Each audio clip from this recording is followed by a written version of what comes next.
Habla Omar García Harfuch. Hoy les hablo no como funcionario ni como portavoz del gobierno, sino como el hombre que estuvo al frente del operativo más peligroso de toda mi carrera. Y lo que voy a relatar no está en ningún comunicado oficial, es lo que ocurrió realmente la noche en que penetramos el corazón financiero del cártel Jalisco Nueva Generación, y descubrimos que el Menchito había estado ahí apenas unas horas antes.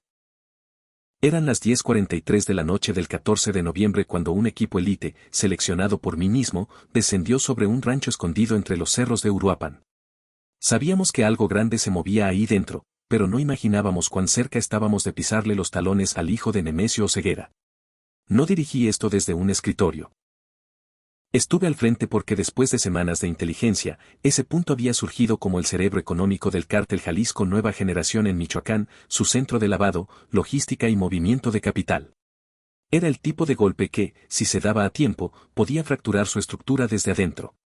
Todo había iniciado 3 meses antes, no con pistolas ni soplones, sino con números.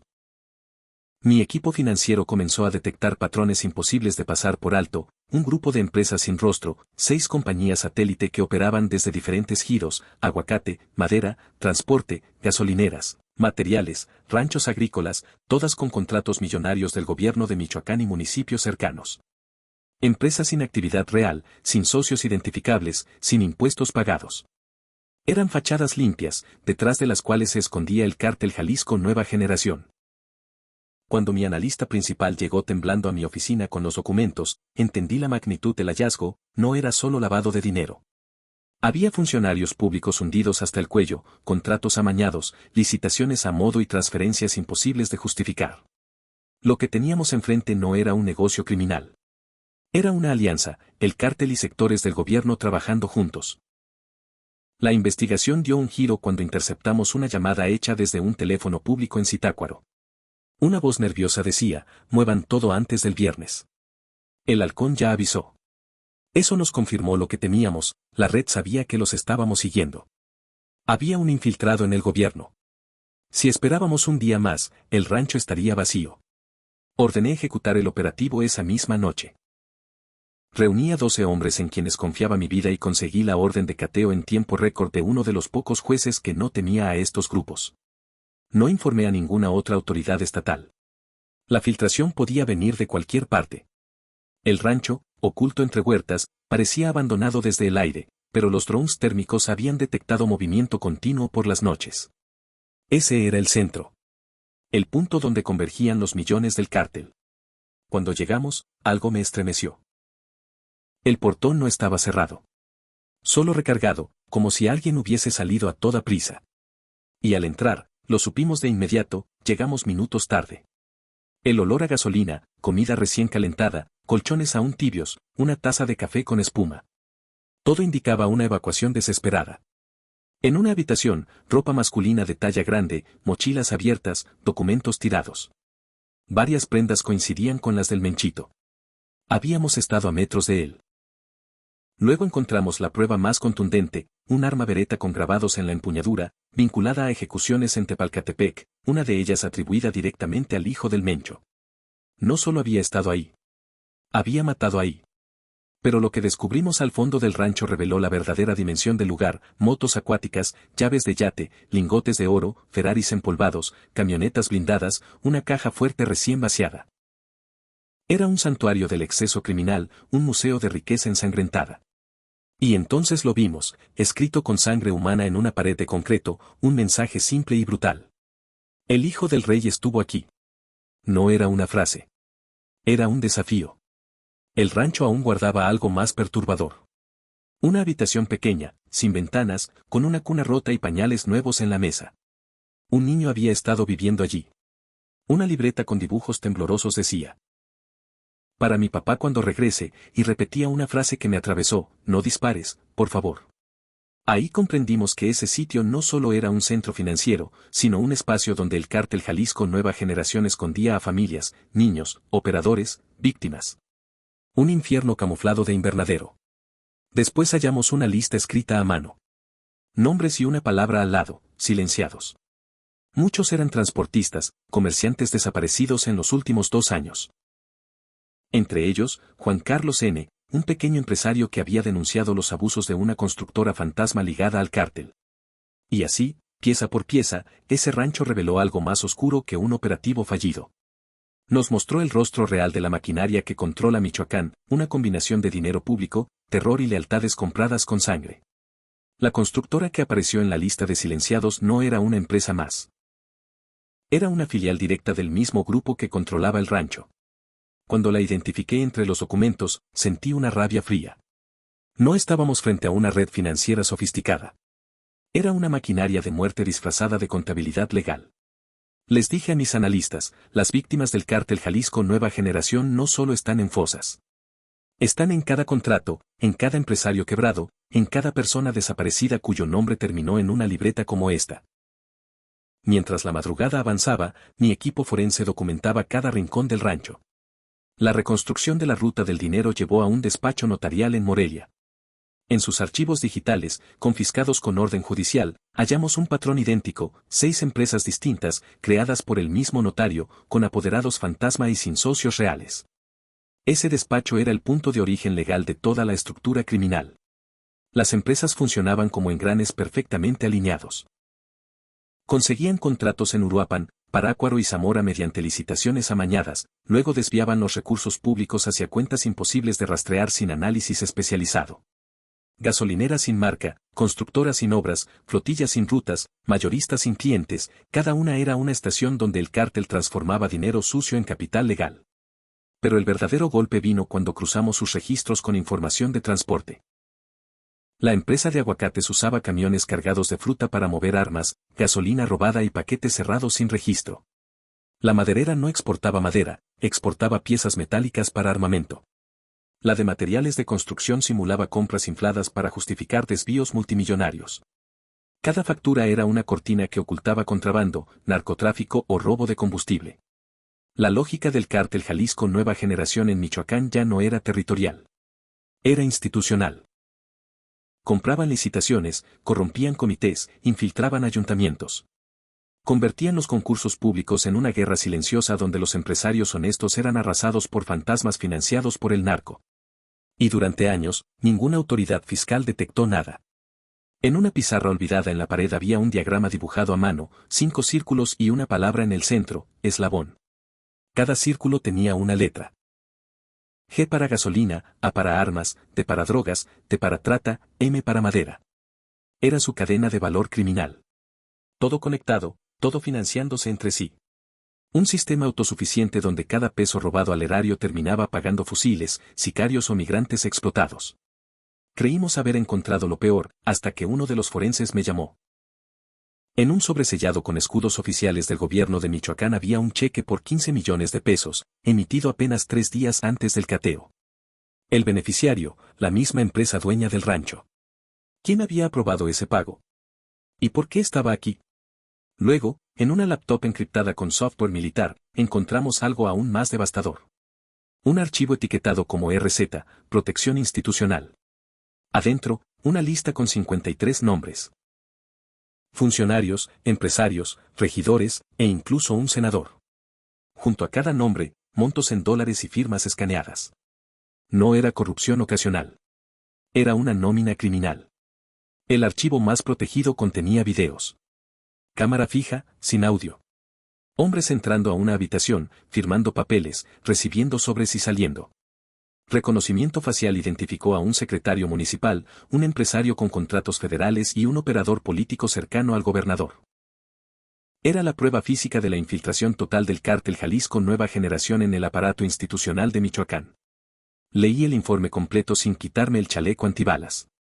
Aquello no era un operativo más. Era evidencia de una captura del Estado. Di la orden inmediata, nadie sale de Michoacán. Nadie. Pero aún no habíamos terminado. En una Maserati decomisada, dentro de un maletín oculto, hallamos una libreta forrada en tela. No tenía nombres. Tenía coordenadas. 8 puntos estratégicos entre Apatzingán, La Huacana, Cualcomán y Taretán. Cada uno marcado con un símbolo distinto. Bases operativas. Centros logísticos. En la última página, una frase que nos heló la sangre: siguiente activación, S. Ya no estábamos frente a los restos de una operación criminal. Estábamos, sin saberlo, en el primer tramo de una cuenta regresiva. El rancho que acabábamos de asegurar era apenas la primera pieza de algo mucho más grande. Ya no investigábamos solo lavado de dinero, lo que teníamos enfrente era una estructura criminal que estaba intentando convertirse en un poder paralelo dentro de Michoacán. El cártel Jalisco Nueva Generación no quería seguir escondiéndose. Quería infiltrarse tan profundamente en las instituciones que la línea entre gobierno y cártel se volviera indistinguible.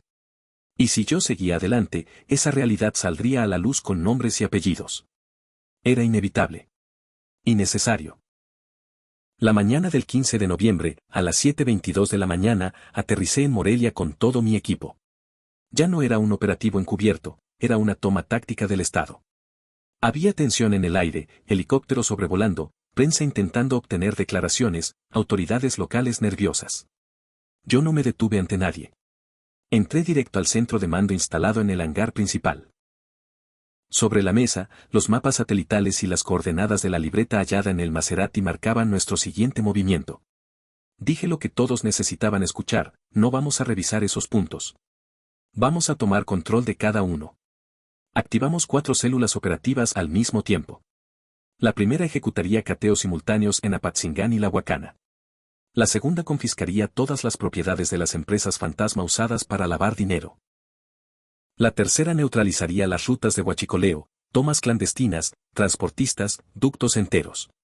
La cuarta reuniría pruebas contra los funcionarios que aparecían en los videos encontrados en la laptop. El despliegue fue quirúrgico: helicópteros artillados, drones, blindados, inteligencia cibernética, agentes infiltrados. Cada movimiento tenía un objetivo específico asignado con precisión quirúrgica. No era suerte, era planificación. Esa tarde ofrecí una conferencia de prensa nacional. Camisa negra, chaleco antibalas, rostro cansado. Mi mensaje fue directo: cualquiera que haya pactado con el cártel Jalisco Nueva Generación, firmado contratos para ellos o recibido sobornos, será tratado como parte del cártel. La frase incendió al país, pero lo importante no fue lo que dije, sino lo que ya estaba ocurriendo mientras hablaba. Decenas de propiedades estaban siendo aseguradas en ese preciso instante. 3 funcionarios fueron citados por la fiscalía. Se congelaron cuentas con más de 400 millones de pesos. Y ordené algo sin precedentes: una auditoría forense a todas las notarías de Michoacán. No era una medida política. Era un mensaje claro: quienes legalizaron las empresas fantasma del cártel responderían ante la ley.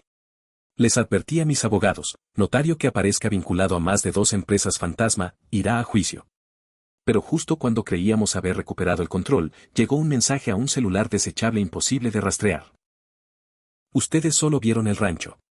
No han visto el puerto. Ordené investigar cualquier vínculo del cártel Jalisco Nueva Generación con operaciones portuarias. Las semanas siguientes confirmaron lo que temía: su red también operaba en Lázaro Cárdenas, moviendo precursores químicos para alucinógenos ilegales. Esa sería otra guerra, pero por ahora teníamos que enfrentar la que ya ardía. Y ardió. A las 5:46 de la mañana, una gasolinera en Apatzingán, una fachada del cártel, fue incendiada con bombas Molotov. En Zamora, camionetas negras bloquearon una carretera mientras repartían panfletos que decían: esto fue una traición. En Uruapan circularon audios amenazando a quienes habían hablado. El miedo se extendió como un veneno silencioso: cortinas metálicas bajadas, rutas canceladas, calles vacías antes del atardecer. La población sabía que cada movimiento del Estado tendría represalias, y aún así, algo inesperado empezó a surgir.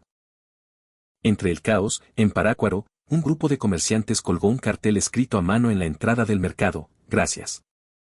Ese mismo día comenzaron a llegar señales que nunca habíamos visto en años. Un taxista dejó una nota anónima en la Guardia Nacional: ese rancho siempre estuvo lleno. Callamos por miedo. Hoy queremos hablar, si nos protegen.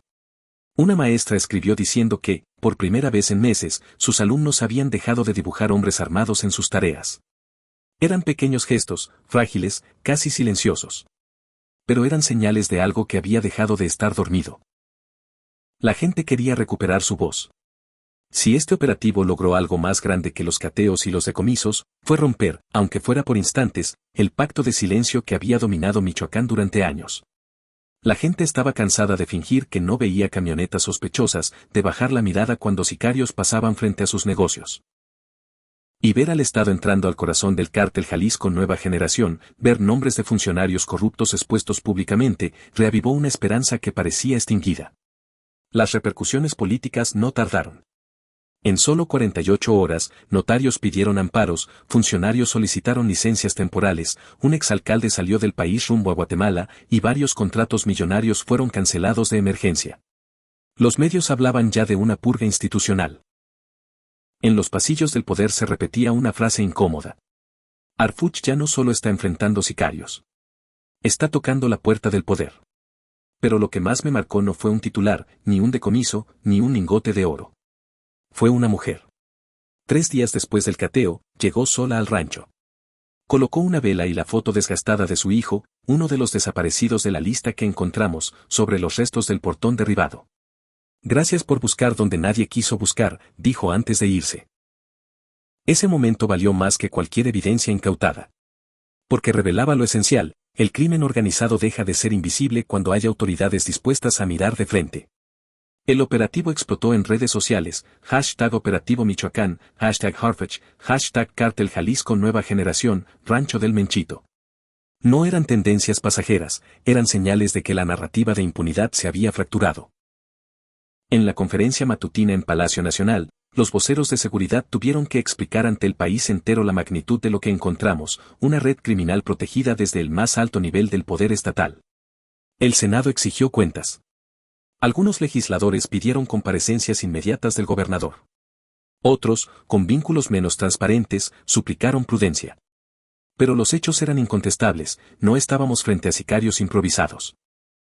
Estábamos frente a una estructura profesional que utilizaba notarías, contratos y licitaciones como armas de guerra. Mientras el país debatía, yo seguía trabajando. Ordené vigilancia permanente con drones sobre las coordenadas encontradas en la libreta. Activé protección a testigos. Solicité acceso directo a bases del SAT para rastrear cada peso movido por las empresas fantasma. Y reuní a mi equipo para recordarles algo crucial. Esto no fue un operativo más. Fue un mensaje. Y el siguiente será aún más contundente. Días después, regresamos al rancho del Menchito. Ya no quedaban autos, ni oro, ni armas. Solo ruinas, silencio, y una frase escrita con sangre seca en la pared. El hijo del rey estuvo aquí. No pudimos confirmar quién la escribió, pero eso ya no importaba. Ese mensaje era su firma, y su error. Un rastro directo al hijo del líder máximo del cártel Jalisco Nueva Generación. Y yo ya tenía preparada la respuesta. Desde el Centro de Operaciones Federal di un mensaje final, sin diplomacia. Esto recién comienza. Vamos a desmantelar cada empresa fantasma, procesar a cada funcionario corrupto y recuperar cada peso que el crimen le robó a México. No vamos a detenernos. Y aunque muchos preguntan si habrá más cateos o si el cártel Jalisco Nueva Generación responderá con más violencia, esa no es la verdadera pregunta. La que me atormenta cada noche es otra. ¿Cuántos ranchos como ese siguen operando, silenciosos, protegidos, escondidos detrás de contratos públicos y funcionarios cómplices? Esa pregunta es la que me impulsa a seguir, incluso cuando el camino es largo y profundamente peligroso.